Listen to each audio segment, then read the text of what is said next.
Welcome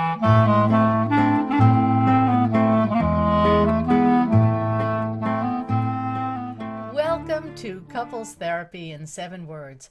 I am your co-host, Judy Alexander, and I'm here with my husband, Dr. Bruce Chalmer. Well, hello, Judy. Hello, viewers and listeners. And our topic for today is. I watch porn. Do I have to tell my partner? Whoa, that sounds like a rather provocative topic. Well, I guess that's why we picked it.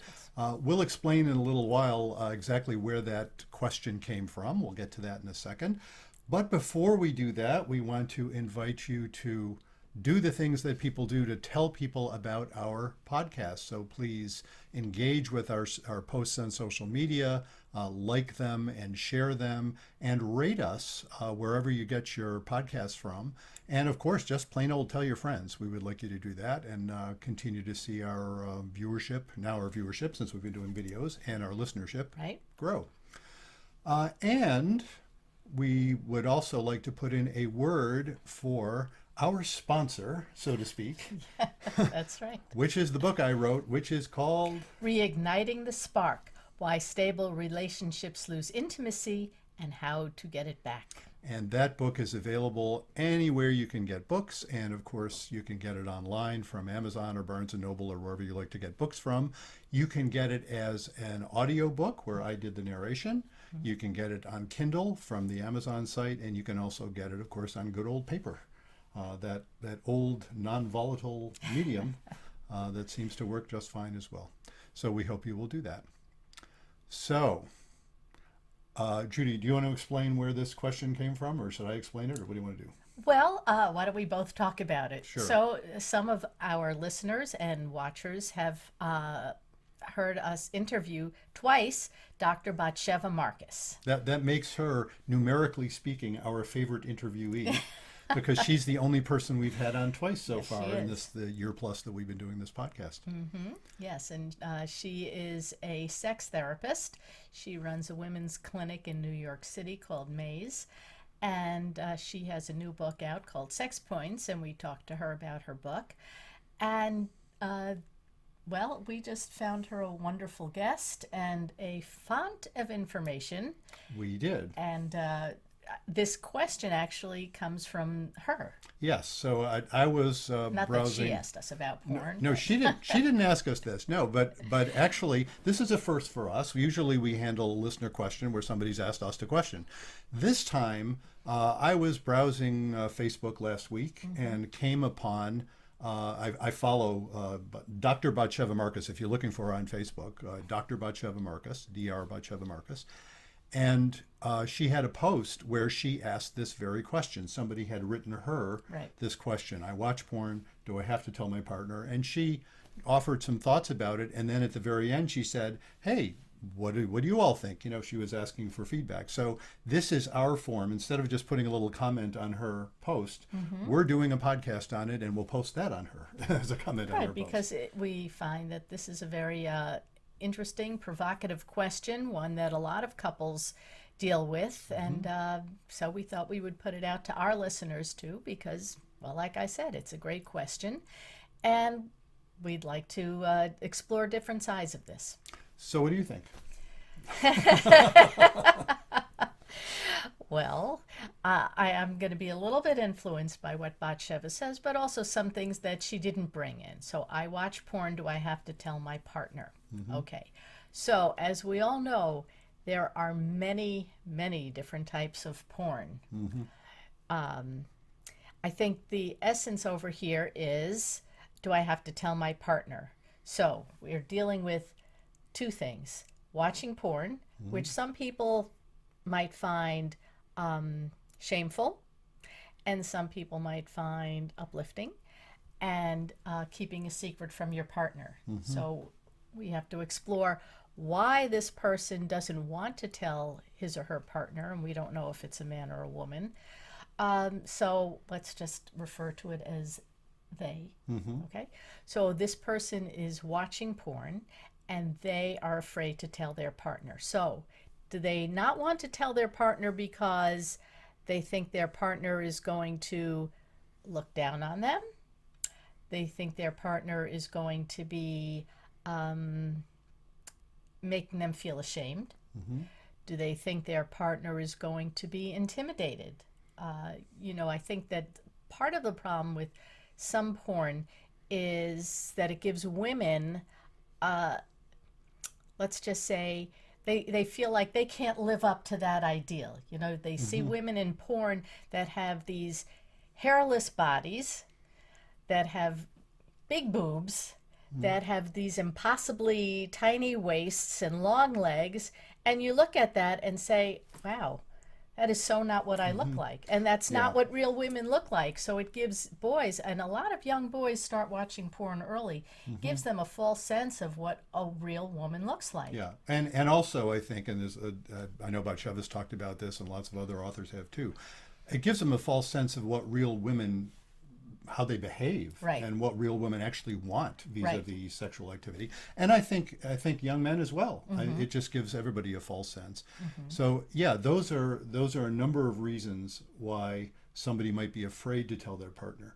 And I think in looking at this, um, I I also want to kind of divide this up into several different categories of issue, Right.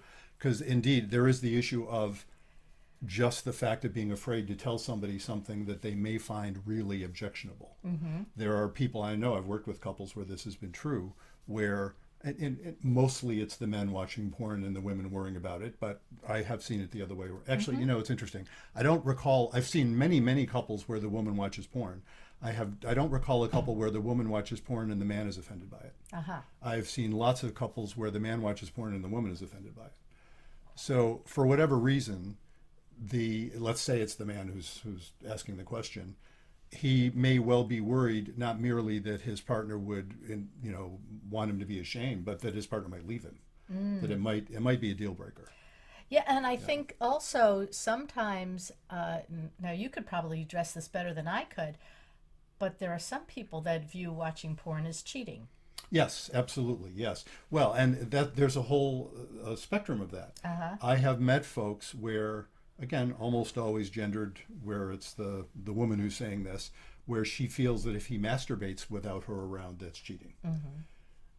That's a difficult one because that's a pretty exacting standard. Yeah. Some people will say if you're thinking about someone else, that's cheating. Mm-hmm. Certainly, to watch porn for many people crosses that line and it says, well, wait a minute, how come you're getting off on looking at somebody who isn't me? Right. And so therefore that would be a kind of cheating.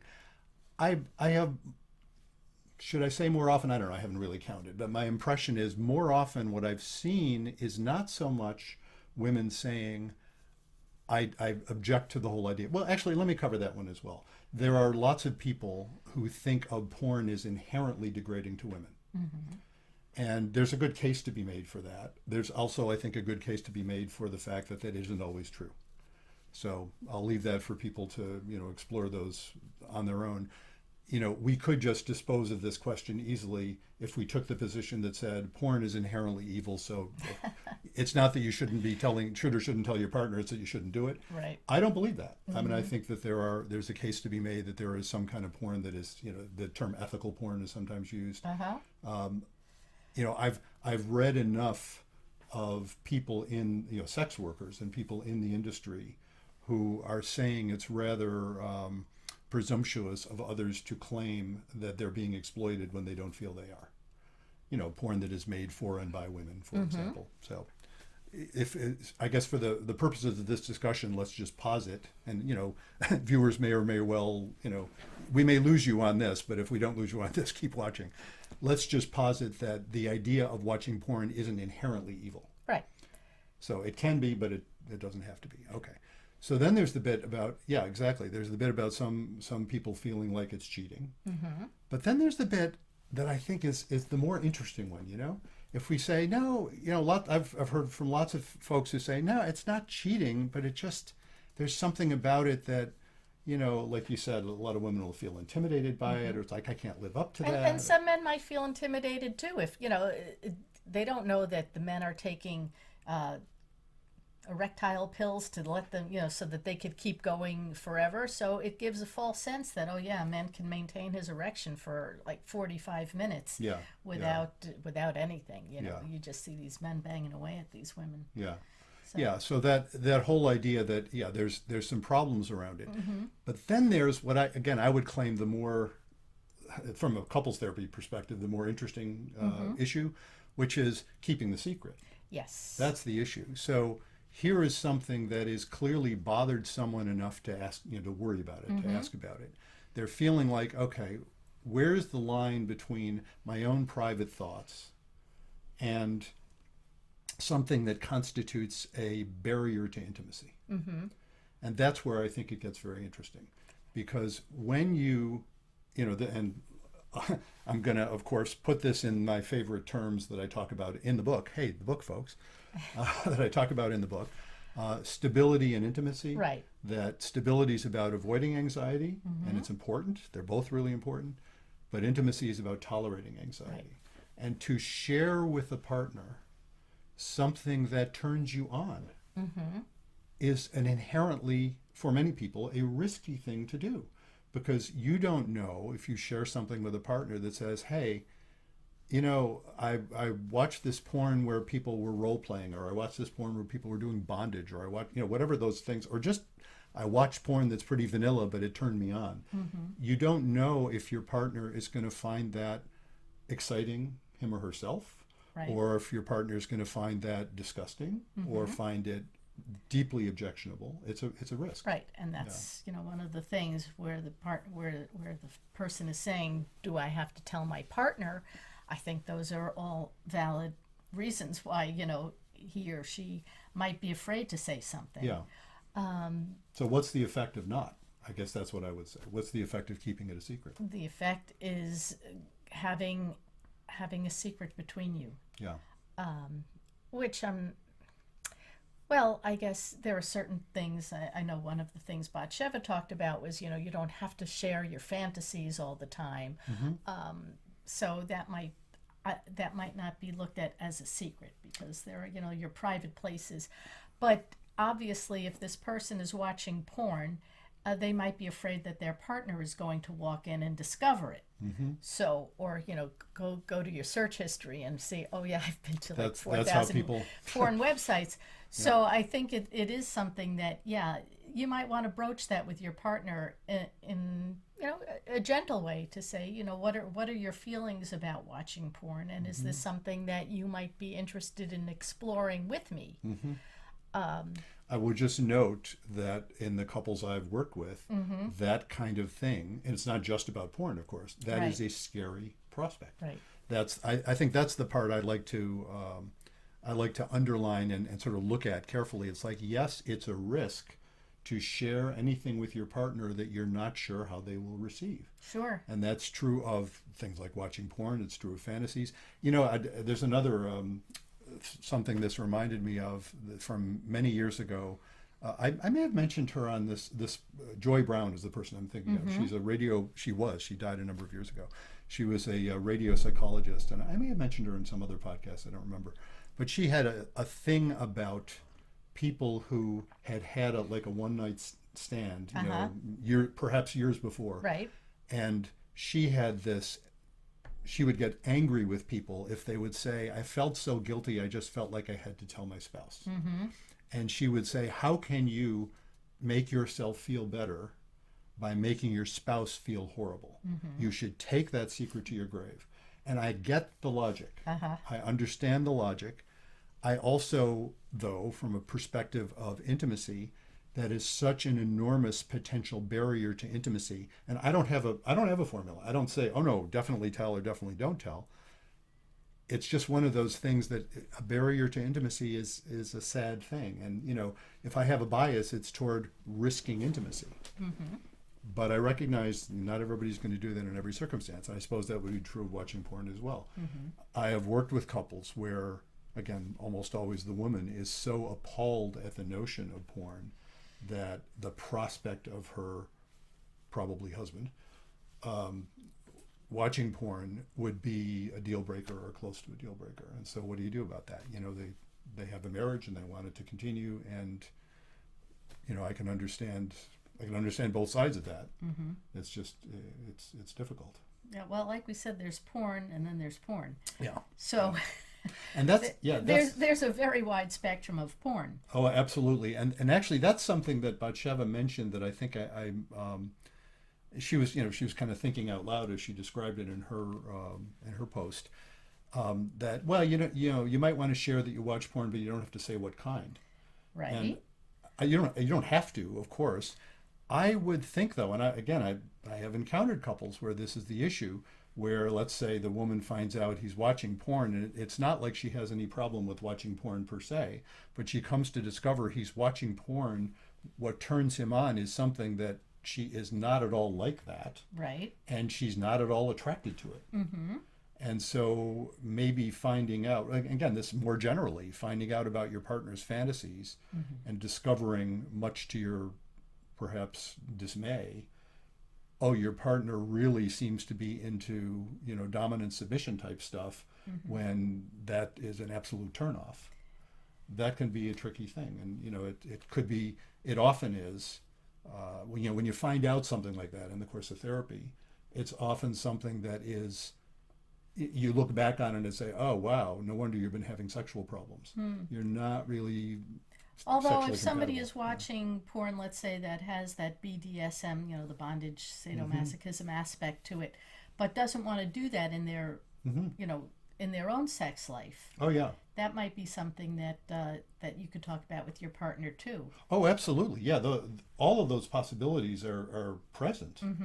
The problem is if it's not merely that somebody is, enjoys watching it sort of from a voyeuristic standpoint. It's like, well, it's a turn on to watch. I wouldn't want to do it, Right. That's one thing. But then the other possibility is, when they come to discover, wow, no wonder we haven't had a very satisfactory sex life all this time.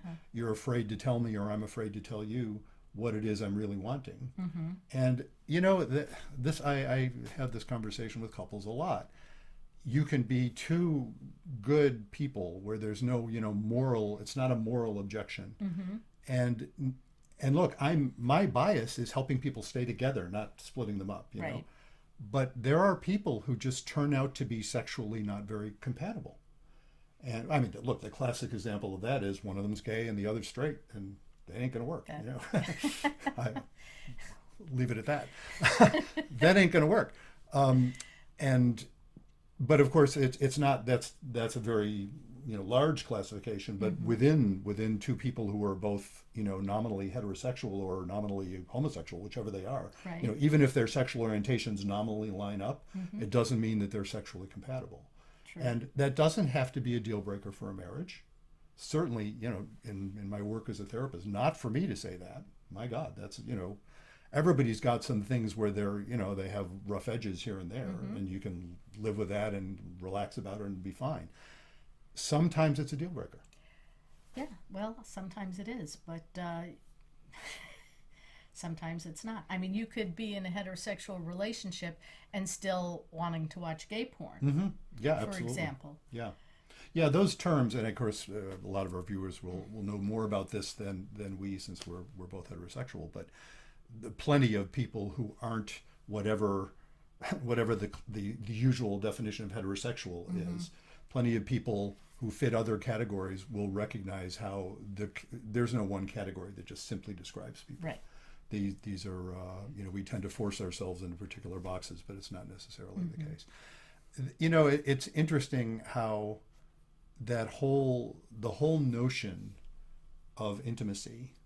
As I say, my bias is in inviting people to risk honesty, Right. to risk intimacy. But the longer I do the work, the more I realize I don't have simple pat answers for these things, because I don't think they exist. I don't think they work for everybody. And how important it is that people achieve a certain level of intimacy, be it sexually or otherwise, that's for everybody to determine themselves. The thing I just keep noticing, though, in my work is that bit about, you come to discover something like this in their sex life, and then you look back and see, wow, that really does seem to be associated with a lot of the other problems you're having as a couple. You know what I mean? That sense that they're just having a hard time connecting in other ways too, Right. often manifests, and the causality points both ways, it manifests often in their sex life as well. It's like, yeah, no wonder you're having a hard time here. You're not quite, you can be honest about what you want and then realize, yeah, but I'm not the person that can provide that to you. And that's, that's a sad possibility. So you're saying that that it's not just the secret of, do I have to tell my partner, but there are other things in the relationship that they're not being honest with their partner. Yeah. So it's not just the porn. Yeah, and look, as where's the line between privacy and a toxic secret? And some things are obvious. My favorite rather gross, apologies in advance, my favorite rather gross analogy to this is, you don't have to tell your partner the mechanics of how you wipe your ass. They're usually not. So maybe they're into that, who knows, but most of us aren't interested. But it's a pretty good idea to, if you're wanting to have a sexual relationship, it's important, I think, to be able to talk about it and be honest about what you like or don't like, and not freak out about your partner's likes and dislikes. And they don't have to perfectly line up. Right. They just have to line up enough. Right. I mean, your partner might just surprise you and say, oh, well, I'm not into porn, but if you want to watch that, good luck. Yeah, Have or fun. Exactly. Or even. Oh, really? I've been watching porn for years. Right. That's Sheva mentioned that possibility. Exactly. Oh, I'm so relieved. I thought it was just me, and I was afraid to tell you. Right. There's that, and then there's, I never have wanted to, but I'm willing to try it with you and see, and then come to discover, oh, this is kind of cool. Not all of it, so I don't like that, but this is kind of cool. Right. So yeah, if again, it opens up the possibility. What I so often say to folks vis-a-vis the whole notion of intimacy, sexually and otherwise, is that, my favorite analogy about stability and intimacy. Stability is the roots that holds the relationship in place so it doesn't blow over in the storm. But intimacy is the energy for growth. And, you don't have to get mystical to think of it in these terms. It's the energy for growth in the sense that when you and I are speaking honestly and intimately, we are a joint mind at that point. We're each thinking thoughts neither one of us would have thought on our own. So we've created something that is more than just each of us. And that happens when you are willing to risk honesty with your partner. Again, the outcome isn't always happy. Right. But it's the outcome of intimacy is somewhat unpredictable, but it's usually generative of some kind of growth. It's like, okay, this needed to happen, and so it's happening, and so now we got to deal with the consequences. And sometimes the consequences are happy, and it's like, like the one, right. Yeah, like if the partner says, I've known you watch porn forever. I've been waiting for you to mention it. It's like, I'm not really, like you said, I'm not really into it, but hey, knock yourself out. Would I just save a little for me? That's fine too. Yeah. Yeah. So I think what it comes down to is, like you said, risking the anxiety with your partner. So if you have a really good, honest relationship with your partner, then I think you should tell your partner that you're, watching porn, and see how they feel about it, and if they want to go on that journey with you or not. And they, that's the thing, that kind of conversation, if people don't freak out, if they tolerate the anxiety. Yes, you're right. You got to tolerate the anxiety. It's going to be scary, but hang in there. And start with the soft core stuff. Well, yes, that. But also it's about inviting your partner as well to share his or her fantasies. It's like, well, what do you fantasize about? Whether it's through porn or, the classic thing on this is that men use porn and women use erotica. Women use romance novels and things like that. Whatever it may be, to open up those doors can actually be a great thing for a relationship. So we'll post this on to Batsheva. Batsheva, as always, thank you for all of the wonderful things you do, and here's our response to you. And of course, feel free to respond to us. We'd be happy to hear it. So, if you have questions and topic suggestions for us, right? We'd love to hear what you have to say, either your comments or if you'd like a topic, like Bruce just said, you can email us bruce@brucechalmer.com or visit our website, brucechalmer.com. And when you go to brucechalmer.com, if you happen to go to the podcast tab, that's where you can have access to all of our episodes. This is number 44, I believe. So we've been doing this, again, a little over a year now. And you can also sign up to be interviewed if you think you would be a good guest, or if you want to make a suggestion. You can do that with email primarily. Just tell us if there's somebody you think we ought to interview. We have some interviews we're lining up currently. Again, I won't count our chickens before they hatch. And they came from listener suggestions. And they came from listener suggestions, and so we like to find experts in the field. So that's what we are looking for now: some experts in the field. Yep. And also, we've had exactly one live event so far, and then the darn pandemic is still going. So we've had to kind of wait on that. Back off on that. But eventually, we're going to be scheduling some more live tapings of our podcast, which we'll let you know about when we've got that planned. And also, some of those same events will be live opportunities to get my book, and I can be happy to sign it for you. And so the book again is Reigniting the Spark: Why Stable Relationships Lose Intimacy and How to Get It Back. And you can get it anywhere books are sold, and we hope you will do that. And let us know what you think after you do that. And so, until next time, remember, be kind, don't panic, and have faith.